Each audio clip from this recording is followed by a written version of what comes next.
Hello friends, today in this video we are going to talk about how to change wallpaper on your iPhone 15 Pro. So let's get started. So first of all you need to go your settings. Just tap on your settings.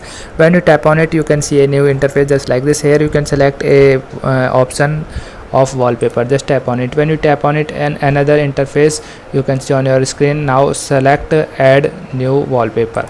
When you tap on it, you can see a lot of wallpaper. Just tap on a wallpaper as you wish.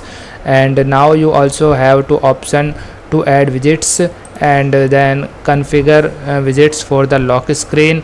And after this you can select now you can customize both the clock and the date on your lock screen. And now you can see you are personalized the lock screen. And you can also add and customize home screen. And now set up how to home screen will look and finish by clicking done. Okay, so that's all in this video. I hope you like this video. If you like this video, then please hit the like button. Thank you.